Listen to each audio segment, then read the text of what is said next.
નમસ્કાર, આપ જોઈ રહ્યા છો નેશન પ્લસ ન્યૂઝ. હું છું આપની સાથે હેતલ ભગત.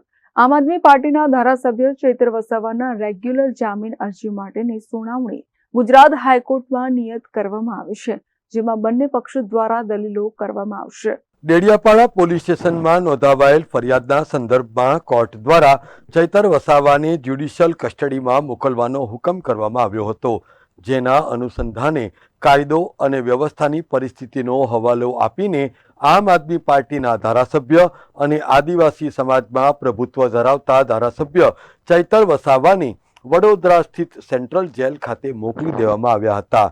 એક તરફ જેલમાં બંધ એવા ચૈતર વસાવાને જામીન મળે એ માટે વકીલોની ફોજ સતત પ્રયત્નશીલ હતી, પરંતુ નર્મદા જિલ્લા સેશન્સ કોર્ટ દ્વારા ચૈતર વસાવાની જામીન અરજી ફગાવી દેવામાં આવતા ચૈતર વસાવાનો જેલવાસ પણ લંબાઈ ગયો હતો.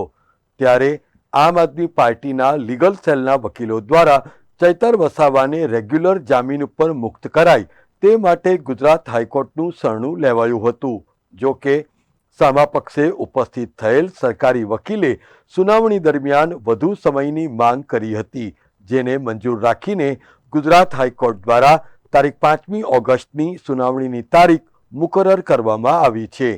ત્યારે ખુદ ચૈતર વસાવાના સમર્થકો પણ આતુરતાપૂર્વક એમના પ્રિય નેતા જામીન ઉપર મુક્ત થાય એની ચાતક નજરે રાહ જોઈ રહ્યા છે. ત્યારે આગામી 5મી ઓગસ્ટે ગુજરાત હાઈકોર્ટમાં બંને પક્ષો દ્વારા કયા પ્રકારની દલીલો થાય છે એની ઉપર બધું નિર્ભર છે. અત્રે ઉલ્લેખનીય છે કે જે રીતે આદિવાસી પટ્ટી ઉપરનું રાજકારણ ચાલી રહ્યું છે, તેમાં ચૈતર વસાવાની લાંબા સમયની ગેરહાજરીને પરિણામે ભાજપ અને કોંગ્રેસને વોટ બેંકમાં ગાબડું પાડવાની અમૂલ્ય તક મળી હોય એ રીતેના પાસા ગોઠવાઈ રહ્યા છે. એક વાત અત્યંત સ્પષ્ટ છે કે ચૈતર વસાવાને જે સમર્થન પ્રાપ્ત થઈ રહ્યું છે એ વ્યક્તિગત ચૈતર વસાવાને લીધે જ છે, જેમાં કોઈ પાર્ટીનો કોઈ પણ પ્રકારનો રોલ આવતો નથી. ત્યારે ખુદ ચૈતર વસાવાની થિંક ટેન્કે પણ એ સમજવાની જરૂર છે કે ડેડિયાપાડાના ધારાસભ્ય ચૈતર વસાવાના નામનો શૂન્યાવકાશ સર્જીને એવા કોણ લોકો છે જે ચૈતર વસાવાનો જેલવાસ હજી વધુ લંબાઈ એમાં વધારે રસ ધરાવે છે.